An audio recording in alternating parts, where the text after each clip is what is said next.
सावित्री के पति राजेश की मौत कुछ ही दिन पहले हुई थी।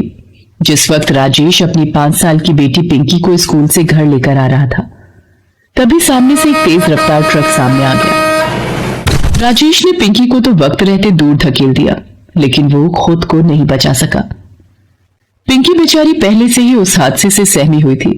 ऊपर से उसकी दादी उसे ही राजेश की मौत का जिम्मेदार मान रही थी। सावित्री ने अपनी सास की बहुत मिन्नतें की, लेकिन इसका कोई फायदा नहीं हुआ। सावित्री की सास ने दोनों माँ बेटी को घर से निकाल दिया। माँ, दादी ऐसा क्यों कर रही है? क्या क्या सच में पापा को मैंने ही मारा है? नहीं नहीं मेरी गुड़िया, ये बिल्कुल भी सच नहीं है। तू बिल्कुल चिंता मत कर। मैं हूं ना तेरे साथ, हूं ना। सावित्री ने अपनी फूल सी बच्ची को गले से लगा लिया और ये मान लिया कि अब से उसका और पिंकी का इस दुनिया में एक दूसरे के अलावा कोई नहीं है। वो पिंकी को लेकर निकल पड़ी। अपने कानों के कुंडल बेचकर सावित्री ने कुछ पैसों का इंतजाम किया और फिर शहर आ गई। सावित्री को उम्मीद थी कि शहर में उसे कोई ना कोई काम तो मिल ही जाएगा, लेकिन ये इतना आसान भी नहीं था। सावित्री और पिंकी सारा दिन काम की तलाश में शहर की एक गली से दूसरी गली भटकते रहे। फिर एक जगह अचानक पिंकी रुक गई और सावित्री से बोली, माँ, वो देखो, वो गुजिया है ना? हाँ पिंकी, है तो गुजिया ही। माँ, मुझे गुजिया खानी है। पिछली बार होली पर आपने कितनी अच्छी गुजिया बनाई थी। सावित्री अपना बटुआ खोलकर देखती है। उसमें बहुत ही कम पैसे थे, लेकिन फिर भी वो पिंकी को गुजिया खिलाने ले जाती है, क्योंकि लंबे वक्त से पिंकी ने उससे कुछ नहीं मांगा था। वो शहर के एक बड़े हलवाई श्यामलाल की दुकान थी, जो होली की खास मिठाइयों से सजी हुई थी। भैया, ये गुजिया कैसे दी? ये 350 रुपए की 1 किलो। अच्छा, और वो वाली? वो 400 रुपए की 1 किलो है। भैया, एक गुजिया कितने की दोगे? क्या कहा? एक गुजिया? लग ही रहा था मुझे। तुम जैसे फटीचरों की किस्मत ऐसी नहीं कि मेरी दुकान की गुजिया खा सको। भैया, हम मुफ्त में थोड़ी ही मांग रहे हैं, बच्ची का मन है खाने का। अच्छा, तो ला, पूरे 20 रुपए की है एक गुजिया, ला दे। सावित्री फौरन अपने बटुए से 20 रुपए निकालकर श्यामलाल को दे देती है। श्यामलाल के पास अब कोई चारा नहीं था। उसने एक गुजिया पिंकी को थमा दी। गुजिया देखकर पिंकी बहुत खुश हो गई, लेकिन फिर तू माँ, ये गुजिया तो बिल्कुल भी अच्छी नहीं है। मुझे आपकी वाली गुजिया खानी है। ये देखो, इसे कहते हैं बंदर क्या जाने अदरक का स्वाद। मेरी दुकान में खड़े रहने की औकात नहीं है और मेरी गुजिया को बेकार बोल रही है। अरे भैया, आप नाराज मत हो, बच्ची है। वैसे भैया, आपकी तो इतनी बड़ी दुकान है, कुछ काम मिल जाएगा क्या यहाँ? अब बोली ना असली बात। अब वैसे एक काम है तेरे लायक। यहाँ दुकान के आगे साफ सफाई कर दिया कर। रोज के 30 रुपए दे दूंगा तुझे। नहीं भैया, मैं बहुत अच्छा खाना बना लेती हूँ। अपनी रसोई में दे दो कुछ काम। हो, मेरी रसोई में काम करेगी? जाकर आईने में शक्ल देख अपनी। तुझे पता भी है शहर में कितना बड़ा नाम है मेरी दुकान का। एक से एक खानसामे है मेरे पास। उन्हें हटाकर मैं तुझे रख लूं? मेरा दिमाग इतना खराब नहीं हुआ अभी। अब तू भी अपने दिमाग को ठिकाने पर ला और निकल मेरी दुकान से। न जाने कहां कहां से आ जाते हैं। श्यामलाल सावित्री और पिंकी को अपनी दुकान से बाहर निकाल देता है। सावित्री को उसके बर्ताव से बहुत दुख होता है, लेकिन फिर भी वो हिम्मत नहीं हारती। अब वो घर घर जाकर काम की तलाश करने लगती है और फिर एक जगह। देखो, तुम्हें पहले खाना बनाकर दिखाना होगा। मेरी बेटी को पसंद आ गया तो ठीक है, वरना मुझे माफ करना।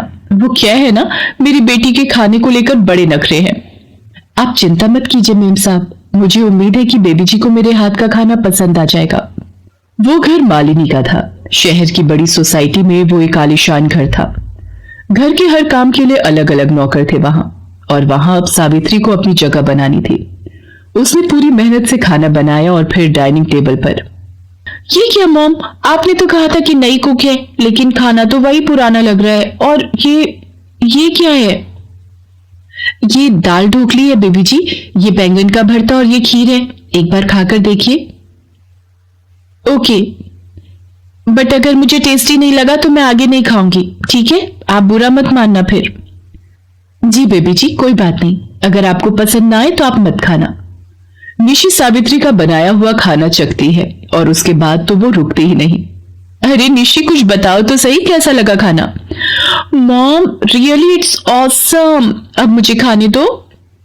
अपनी बेटी को कई सालों के बाद इस तरह चाव से खाना खाते देखकर मालिनी बहुत खुश हो जाती है। वो सावित्री को अच्छी पगार पर अपने यहाँ रख लेती है। वे अपने ही घर में सावित्री और पिंकी को रहने के लिए एक सर्वेंट रूम दे देती है। सावित्री बहुत खुश थी। वो पूरे मन से खाना बनाती और सभी उसके हाथों के स्वाद की तारीफ करते नहीं थकते थे। फिर एक दिन, निशी, तुम्हारी फ्रेंड्स की लिस्ट रेडी हो गई क्या? होली की पार्टी के लिए सबको इनवाइट करना है। यस मॉम, ये रही लिस्ट। अच्छा मॉम, स्नैक्स का कैसे करना है? मेरे फ्रेंड रोहन की शॉप से ही मंगवाने हैं क्या? पिछले साल भी वहीं से मंगवाए थे। नहीं नहीं, तुम्हारी फ्रेंड की दुकान का तो बस नाम ही बड़ा है। पिछली बार स्नैक्स में बिल्कुल मजा नहीं आया।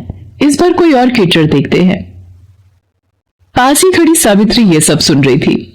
उसने हिम्मत करके मालिनी से कहा, मेम साहब, अगर आपको ठीक लगे तो क्या मैं बना दूं जो कुछ भी आपको पार्टी के लिए चाहिए? सावित्री, लोग काफी होंगे और होली पर तो तुम्हें पता ही है कितनी तरह के स्नैक्स चलते हैं। अकेली गुजिया ही कितनी तरह की बनवानी पड़ती है, तुम अकेले कैसे करोगी? मैं कर लूंगी मेम साहब, और फिर पिंकी भी तो है मेरी मदद के लिए। वो क्या है ना मेम साहब, मैं अपनी पिंकी को अच्छे स्कूल में पढ़ाना चाहती हूँ, तो जल्द से जल्द पैसे इकट्ठे करने मुझे। आप बिल्कुल चिंता मत कीजिए, आपको बिल्कुल भी शिकायत नहीं मिलेगी। मैं बहुत अच्छी गुजिया बनाऊंगी। क्या सच माँ, आप होली के लिए गुजिया बनाओगी क्या? वाह, अब तो मजा ही आ जाएगा। पिंकी की बात सुनकर मालिनी और निशी मुस्कुराकर एक दूसरे को देखते हैं और सावित्री को ही पार्टी के खाने की सारी जिम्मेदारी सौंप देते हैं। होली के त्योहार में बस 2 दिन ही रह गए थे। सावित्री जी जान से तैयारियों में लग जाती है। पिंकी भी उसकी पूरी मदद करती है। फिर होली के दिन, वाओ निशी, सच में यार, ये गुजिया और ये लड्डू, ये तो गजब के बने हैं। वैसे तुमने सही किया जो पापा की केटरिंग नहीं रखी। लाओ, इसी बात पर एक गुजिया और खिलाओ। ये देखो, वैसे तुम्हारे पापा बाहर ही खड़े हैं। अगर उन्होंने सुन ली ना तुम्हारी बात तो सोच लो क्या होगा। निशी की बात सुनकर उसके सारे फ्रेंड्स हंसने लगते हैं। दरअसल रोहन किसी और का नहीं बल्कि उसी श्यामलाल का बेटा था, जिसने एक दिन सावित्री को अपनी दुकान पर काम देने से इनकार कर दिया था। साथ ही उसे काफी बातें भी सुनाई थी। वो भी मालिनी के घर पार्टी में शामिल होने आया था। ये क्या भाभी जी, इस बार पार्टी का ऑर्डर हमें नहीं दिया।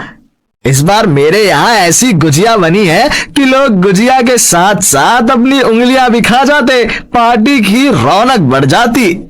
वो सब छोड़िए भाई साहब, लीजिए पहले ये गुजिया खाकर बताइए कि कैसी बनी है।